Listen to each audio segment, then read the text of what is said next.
फड़ी गली व्यवस्था के खिलाफ एक खोजी पत्रकार की सत्ता से बगावत देखना चाहते हैं तो हमारे चैनल को लाइक, सब्सक्राइब और शेयर करना न भूलें। हम चुप रहे तो फिर ये पहल कौन करेगा, उजड़े चमन में फेर बदल कौन करेगा। प्रश्नों के पक्ष में कहीं खो गए जो हम, उत्तर की समस्याओं का हल कौन करेगा। ये पंक्तियां जहन में आते ही पत्रकारिता के कर्तव्य बोध अंतःमन में स्वतः स्फुटित होने लगते हैं। सही को सही और गलत को गलत कहने की हिम्मत अगर हमने न जुटाई तो लोकतंत्र के सुघोषित चौथे स्तंभ से आवाम का विश्वास ही उठ जाएगा। नमस्कार, मैं हूं सुयश मिश्रा, आप देख रहे हैं दृष्टांत टीवी। कमल पांडे मेरे भाई ने उस दिन अपनी मौत का पैगाम मुझे बताया था। मैं ठीक हूँ, मुझे कोई प्रॉब्लम नहीं है। मुझे जबरदस्ती के लिए बना के बांध के रखने रखा है। प्लीज मुझे यहाँ से निकाल दो, प्लीज मुझे यहाँ से निकाल दो। अरे सामने है, मर्डर हुआ है, हत्या हुई है। हम चाहते हैं हमारी FIR दर्ज हो। मैं ठीक हूँ, मुझे कोई प्रॉब्लम नहीं है। मुझे जबरदस्ती के लिए बना के बांध के रखने रखा है। प्लीज मुझे यहाँ से निकाल दो, प्लीज मुझे यहाँ से निकाल दो। कोरोना काल में हमने धरती के दूसरे भगवान कहे जाने वाले डॉक्टरों की कर्तव्य निष्ठा देखी है, जिसकी प्रशंसा में शायद शब्दों की एक बड़ी किताब भी छोटी पड़ जाए। हम ऐसे डॉक्टरों को सलाम करते हैं। दृष्टांत टीवी, दृष्टांत परिवार डॉक्टरों के इस जज्बे को प्रणाम करता है। लेकिन आज हम एक ऐसी तस्वीर आपको दिखाने जा रहे हैं जिसे देखकर शायद आपकी रूह तक कांप जाए। लखनऊ के एरा और इंटीग्रल हॉस्पिटल में कोरोना के इलाज के नाम पर मानव अंगों की तस्करी और हत्या के आरोप का मामला सामने आया है। मृतक आदर्श कमल पांडे की बहन की माने तो अस्पताल में उसके 26 वर्षीय भाई के बॉडी पार्ट तक निकाल लिए गए। पुलिस परिवार को कार्रवाई का भरोसा तो दे रही है, पर सवाल ये है कि अगर परिजनों के आरोप में जरा सी भी सच्चाई है तो अब तक इस मामले में एक्शन क्यों नहीं लिया गया। पीड़ित परिवार की माने तो मृतक आदर्श कमल पांडे जब हॉस्पिटल में एडमिट हुआ था तो उसके पास 4 मोबाइल थे, लेकिन परिवार को सिर्फ 2 ही मोबाइल सौंपे गए हैं। परिजनों का आरोप है कि मृतक आदर्श कमल पांडे के पास कुल 4 मोबाइल थे। 2 मोबाइल हॉस्पिटल प्रशासन ने उन्हें दे दिए हैं, जबकि 2 अन्य मोबाइल अभी भी गायब हैं। कहा जा रहा है कि अगर इन मोबाइलों की खोजबीन की जाए और उनसे डाटा निकाला जाए तो इससे बहुत सारे सबूत सामने आ सकते हैं। नमस्कार, मैं हूं सुयश मिश्रा, आप देख रहे हैं दृष्टांत टीवी। धरती पर अगर कोई दूसरा भगवान है तो वो है डॉक्टर्स। कोरोना काल में हमने डॉक्टर्स के कर्तव्यों की खूब सराहना की है, लेकिन आज हम आपको वो तस्वीर दिखाने जा रहे हैं जिससे आपकी रूह तक कांप जाएगी। शहरों में जो ऊंची ऊंची इमारतें बनी हुई हैं आपके इलाज के नाम पर, दरअसल वो स्लॉटर हाउस हैं। ऐसे स्लॉटर हाउस जहां कत्ल होता है इंसानों का और इंसानियत का। एक ऐसी ही तस्वीर आज हम आपके सामने लेकर आएंगे। हमारे साथ है युक्ता पांडे, जिनके साथ एक ऐसी घटना हुई है। खुद आप जाने और तय करें कि ऐसे डॉक्टर्स का, ऐसे हॉस्पिटल्स का क्या करना चाहिए। इनके ऊपर आखिर कौन लगाम कसेगा। ये घटना है 11 सितंबर से शुरू होती है ये कहानी। मेरा भाई आदर्श कमल पांडे 11 सितंबर को कोरोना पॉजिटिव आया था, जिसके साथ मेरा भी टेस्ट हुआ था। घर के सदस्य होने के नाते हम दोनों का कोरोना पॉजिटिव आया था, लेकिन भैया को फीवर कुछ ज्यादा ही था तो वो होम क्वारंटाइन हो चुके थे। लेकिन 12 को मैंने जब अपना दोबारा टेस्ट कराया तो मेरा नेगेटिव आया तुरंत। तो ये कहे जो मौत का खेल है उसी दिन से शुरू हो गया। और मेरा भाई होम क्वारंटाइन था तो हम एकदम बेफिक्र थे। डॉक्टर राधेश्याम सोनी जो रेफर किए गए थे लोहिया संस्थान से, उन्होंने ये बोला कि तुम होम क्वारंटाइन हो सकते हो, लेकिन पहले दिन से उन्होंने एक मेरे भाई के दिमाग में प्रेशर बनाया कि तुम इंटीग्रल हॉस्पिटल में जाके एडमिट हो जाओ। लेकिन मेरा भाई नहीं हो रहा था क्योंकि हम सबके पास अपने पर्सनल रूम थे। होम क्वारंटाइन हम सेटिस्फाइड थे। लेकिन जब धीरे धीरे फीवर नहीं कम हुआ तो एक मानवता नाम की चीज होती है। भाई ने एडवाइस ली, डॉक्टर के हिसाब से अपना इलाज किया घर पे। 15 सितंबर को मेरे भाई ने डॉक्टर को फिर से फोन करके एक शब्द कहा कि सर मेरा फीवर नहीं कम हो रहा है, तो डॉक्टर ने डराने वाले लहजे में बोला, आदर्श कमल पांडे तुमसे बोला था इंटीग्रल हॉस्पिटल एडमिट हो जाओ, तुम नहीं एडमिट होगे, तुम्हारी वजह से तुम तो मरोगे, तुम्हारा घर मर जाएगा। एक मेरे भाई के अंदर दहशत पैदा कर दी और उसको जबरदस्ती डरा धमका के इंटीग्रल हॉस्पिटल में एडमिट करवा दिया गया। कोरोना में आपदा में अवसर कमाने के लिए मेरे भाई को बलि का बकरा बनाया गया। इंटीग्रल हॉस्पिटल जाता है, ना उसे गर्म पानी मिलता है, ना काढ़ा मिलता है, कोई इलाज नहीं मिलता है। हमारी दवाई, हमारा इलेक्ट्रिक केतली, हमारे सारे जितने भी इंस्ट्रूमेंट थे सारे हमारे, सिर्फ हॉस्पिटल वालों का बेड होता है और पेशेंट्स को टॉर्चर करना, मारना, सिर्फ यही काम इंटीग्रल हॉस्पिटल में होता है। कहानी शुरू होती है उस दिन से जब मेरे भाई से मेरी बात नहीं होती। 16 सितंबर से हमारी बात नहीं होती हमारे भाई से। मैंने हॉस्पिटल में दरख्वास्त की कि मेरे भाई से मेरी बात करा दी जाए, मेरे भाई का वीडियो बना के दिखा दिया जाए, मेरे भाई की शक्ल मुझे दिखा दी जाए, लेकिन हॉस्पिटल वालों ने मेरी एक ना सुनी, उनका फोन छीन लिया। 21 सितंबर को मेरे भाई का मैसेज आता है कि बहन मुझे यहाँ से ले चलो, मेरी जान को खतरा है, ये लोग मुझे मारना चाहते हैं, मुझे कोई कोरोना नहीं, इन्होंने मुझे बांध लिया है। क्योंकि मैंने यहाँ पे कल एक मानव अंग तस्करी का घिनौना खेल देखा। एक युवा लड़की को मार के उसके ऑर्गन्स निकाले और बॉडी मेरे भाई के जस्ट बगल में डाल दी गई। आपको फोन के माध्यम से कॉल की थी आपके भाई ने या व्हाट्सएप पे, कैसे? हमारी बात नहीं हो पा रही थी, बिल्कुल भी नहीं, टच में नहीं थे। और अगर आपकी किसी अपने से बात नहीं हो रही हो, अचानक से मैसेज आने लगे तो आप तो खुशी से फूले नहीं समाएंगे कि क्या कहना चाह रहा है। लेकिन मेरे भाई ने उस दिन अपनी मौत का पैगाम मुझे बताया था कि आज शायद मेरी जिंदगी का आखिरी दिन है। और ये उन्होंने व्हाट्सएप चैट के जरिए बताई। 20 तारीख को मेरे भाई ने खाना नहीं खाया था। ये कोरोना में जो पेशेंट्स को नशीली दवाई देते हैं डॉक्टर्स, ताकि पेशेंट पड़ा रहे, किसी लायक का ना रहे। मेरे भाई ने खाना नहीं खाया था, 21 तारीख को जगा था। उसने ये हादसा तब देखा, लेकिन जब ये हादसा देखा तो वो काफी सहम गया था। लेकिन उसने एक हिम्मत दिखाई कि उसने वीडियो बना लिया था।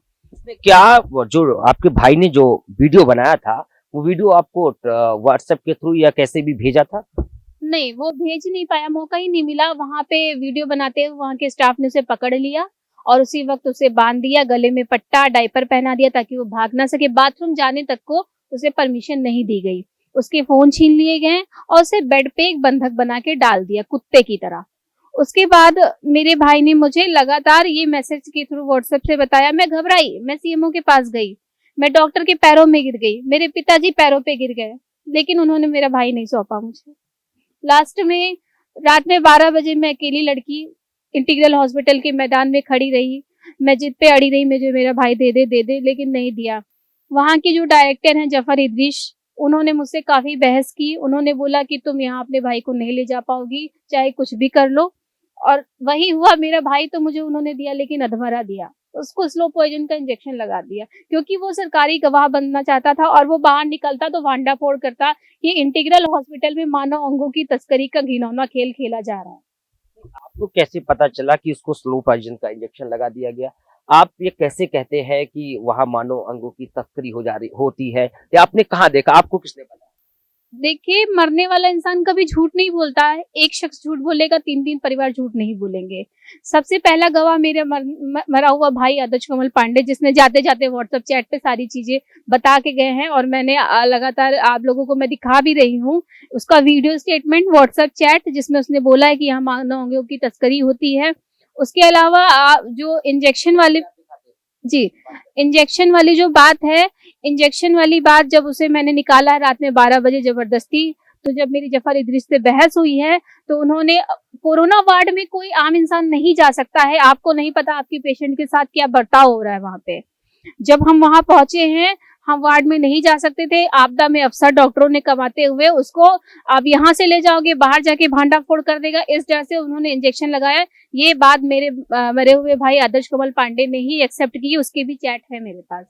इससे पहले आपके भाई ने बताया कि उसके नेक में उसको एक इंजेक्शन दिया गया। जी, क्योंकि वो दवाई नहीं खा रहा था और उसे वहां पे बिल्कुल वहां का पानी पीना भी उसको नहीं पसंद आ रहा था, क्योंकि वो सरकारी गवाह है, उसने वहां पे मर्डर देखा, वो वहां से निकलता, बाहर जाके बताता। इससे अच्छा दवाई के थ्रू धीरे धीरे पेशेंट को खत्म करे। लेकिन जब वो दवाई नहीं खा रहा, खाना नहीं खा रहा, तो जाहिर सी बात है आप जबरदस्ती पकड़ के उसको इंजेक्शन नहीं लगाएंगे। इंटीग्रल में जब उसकी स्थिति काफी नाजुक हो गई थी, उसके बाद आप लोगों ने क्या किया? आप लोगों ने क्या प्रयास किया कि कहाँ से उसको कैसे छुड़ाया जाए?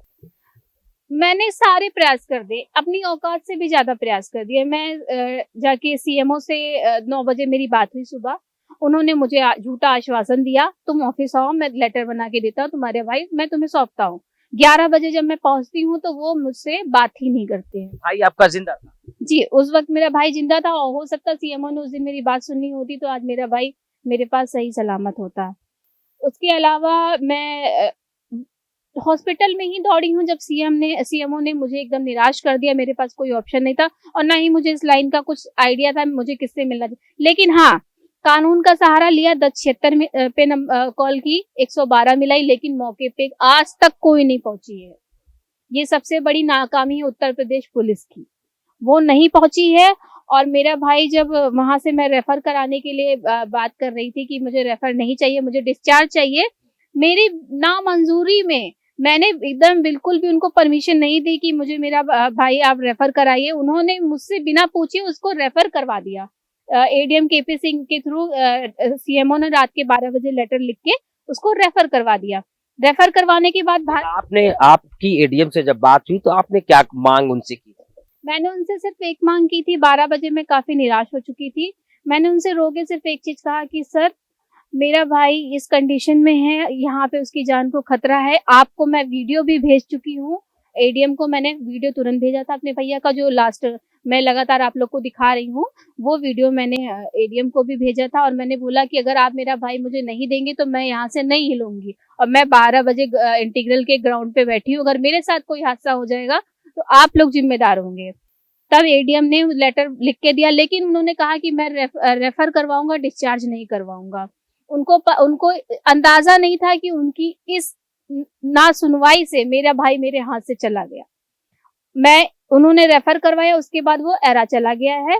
एरा में ये हुआ कि वहां पे कोरोना रिपोर्ट तुरंत नेगेटिव आ गई और उन्होंने 3 दिन का आश्वासन दिया एरा वालों ने कि आपका भाई आपको सौंप दिया जाएगा। उसको कोरोना नहीं, निमोनिया है। जैसे गया तुरंत उसकी जांच हुई तो तुरंत पता चल गया? जी, जांच हुई। जांच के दौरान मेरे भाई के साथ मैं लगातार हाथ में हाथ रख के बैठी थी क्योंकि वो इतना डर गया था। उस समय कुछ बताया आपसे कोई उसकी बात? जी, उसने एम्बुलेंस से उतरते ही सीधा बोला, एम्बुलेंस ड्राइवर भी आज मेरे कांटेक्ट में है, वहां उसने भी बोला भैया को कोई दिक्कत नहीं, अब ग्राउंड पे दौड़ा दे, 28 साल का युवा लड़का है, अभी सही हो जाएगा। उन्होंने सिर्फ एक चीज कहा कि बहन और पापा, मैंने मर्डर देखा, मेरे सामने लड़के को मार के उसके ऑर्गन्स निकाले गए। जी, और मैं सरकारी गवाह बनना चाहता हूं, अगर आज ना निकालते तो आज मेरा नंबर था, लेकिन उसका नंबर कहीं ना कहीं उसी तारीख को लगा दिया था। एरा में जाते ही बहुत अच्छी से हमें एकदम कहते खिला पिला के मारना, उस तरह से उन्होंने एकदम किया। और हम जब वहां पहुंचे तो सबसे पहले कोरोना जांच हुई, ब्लड टेस्ट हुआ, शुगर टेस्ट हुआ। मैं मेरे भाई का हाथ पकड़े हुई थी टेस्ट के दौरान, मुझे आज तक कोरोना नहीं हुआ। उसके बाद अगर कोरोना पेशेंट था मेरा भाई, फिर उन्होंने सारे टेस्ट किए, उन्होंने बोला अब निमोनिया है, कोरोना नहीं है। 3 दिन में बार बार मैं बोल रही हूँ आपसे कि मेरा भाई बोला था सौंप देंगे, अब आप ले जा सकती हैं, लेकिन सेकंड डे से फिर उन्होंने वही रवैया, क्योंकि मेरे भाई की एक भी मेडिकल रिपोर्ट मुझे नहीं सौंपी गई। आज तक मेरे भाई को क्या ट्रीटमेंट दिया गया है, क्या उसकी कंडीशन थी, क्या पल्स था, क्या बीपी था, क्या हीमोग्लोबिन था, कुछ नहीं बताया गया मुझे। एरा वालों ने दूसरे दिन से उसका फोन छीन लिया और उसको वेंटिलेटर पे डाल दिया। वेंटिलेटर पे डालने का ये यूं कहें, उसको 24 तारीख को ही मार दिया। इंटीग्रल हॉस्पिटल एरा मेडिकल की मिली भगत में भाई की एक दिन पहले एक लड़का मरा, वो भी तो किसी का बेटा था। मेरा भाई गया, वो भी तो किसी का बेटा था। सबको ये मार रहे हैं क्योंकि यहाँ पे सिर्फ मानव अंगों की तस्करी का ही गंदा खेल हो रहा है। और मैं बस एक चीज चाहती हूँ कि मेरा भाई तो नहीं आएगा इस लड़ाई से, अब किसी और का भाई ना मारा जाए बस। हमारे साथ मृतक के चाचा हैं, उनसे भी बातचीत करने की कोशिश करेंगे। सर, क्या नाम है आपका? जयप्रकाश पांडे। क्या चाहते हैं? अभी इतना कुछ हो गया है, अब इसके बाद मैं न्याय की लड़ाई, अपने भतीजे को न्याय दिलाना चाहता हूँ। हमारी भतीजी जब गई, उन्होंने इंटीग्रल से एरा किस क्या बात की, इन दोनों के कॉल डिटेल निकलवाए जाएं, साथ में हमारे भतीजे के मोबाइल दोनों दिलाए जाएं। उनके कौन से मोबाइल अभी किसके पास हैं? आपके भतीजे का जो मृतक है उसके मोबाइल कहाँ है? उसके इंटीग्रल एरा के बीच दोनों में हैं, चाहे जहाँ हो, चाहे एरा में हो चाहे इंटीग्रल, वो दोनों मोबाइल अभी छीन ले जाए। हाँ, दोनों मोबाइल, अभी 4 मोबाइल मेरा भतीजा लेके गया था, मुझे इंट्रीगल वालों ने 2 मोबाइल दिए, 2 मोबाइल अभी गायब हैं। तीनों के हमने नंबर FIR उस पे लिखी है और हम क्या अभी कोई FIR लिखी गई है? नहीं, FIR लिखी नहीं गई। जो हमने एप्लीकेशन बनाया है उस एप्लीकेशन में दोनों का नंबर हमने दिया। तब मुझे समझ में आया ये तो मेरे भतीजे की हत्या की गई है। हम गुड़म्बा इंस्पेक्टर के पास जाते, अपनी FIR दर्ज कराते, तो वो कहते हैं जानते नहीं हो उनके कितने कांटेक्ट हैं। उनको गुड़म्बा एसओ ने हाँ, गुड़म्बा एसओ ने कहा कि उनके कांटेक्ट है। जब तक हमको DMO SP CO साहब नहीं, वो सेमो नहीं लिख के देंगे, हम तब तक आपका मुकदमा नहीं दर्ज करेंगे। हम ऐसा कौन सा दरवाजा है, हमने खटखटाया नहीं। हम सेमो के यहाँ गए, DM के यहाँ गए। DM के यहाँ तो मैंने 3 बार एप्लीकेशन दी है और कमिश्नर को भेजा है। हम लोक सेवक जिसे कहा जाता है, IPS अधिकारी हैं चारू निगम, मेरी भतीजी से जिस तरीके से उन्होंने बात किया, मुझे शर्म आती है ऐसे लोक सेवकों पर। क्या उन्होंने क्या बोला? उन्होंने कहा मेरा कोई भाई नहीं, मेरा कोई रिश्तेदार नहीं, और ये दुखद घटना हो समझ के भूल जाओ। कैसे भूल जाए हम अपने भतीजे को? हम कैसे भूल जाए अपने भाई को जो कुछ करता नहीं है? वो भतीजे ही खर्चा चलाता था, हमारी भतीजी को वही पढ़ा रहा था, सारा काम वो कर रहा था। हमारा तो भाई का पूरा परिवार उजड़ गया। आप इसके अलावा और कहाँ के गए? आपने प्रमुख सचिव गृह से भी बात की? प्रमुख सचिव गृह अवनीश जी के यहाँ मेरी भतीजी गई थी। DGP ऑफिस मैं गया, मैं DM साहब के यहाँ गया, मैंने बाई पोस्ट भी लोगों को दी है। हमारे सांसद कौशल किशोर ने भी बाई पोस्ट सबको भेजा है। उसी ब्रिजेश पाठक जी ने भी दिया है। ब्रिजेश पाठक जी ने पहले कमिश्नर को लिखा था, तो वहां एक CO APC SAP स्तर के अधिकारी है दिनेश पुरी, वो कहते हैं मंत्री जी से गलती हो गई है, उनको कानून की जानकारी नहीं है, वो हमारे पास वो DM को भेजे हैं। अभी आप क्या मांग करते हैं ऐसी दुखद घटना के बाद में, और अपनी लड़ाई को लेकर के क्या करना चाहते हैं आगे? हम चाहते हैं हमारी FIR दर्ज हो और हमारे भतीजों को न्याय दिया जाए। तो आप देख सकते हैं किस तरीके से सफेद लिबास में, धरती पर भगवान के भेष में, ये किस तरीके से जल्लाद आपके खून के प्यासे हैं, जो कब आपका किस क्षण कत्ल कर दें कोई भरोसा नहीं। बहरहाल इन जल्लादों पर और ऐसी इमारतों पर नकेल कौन कसेगा, ये बड़ा सवाल है। इस पूरे मामले में कितनी सच्चाई है या तो जांच का विषय है, लेकिन मरने वाला व्यक्ति यूं ही झूठ नहीं बोलता।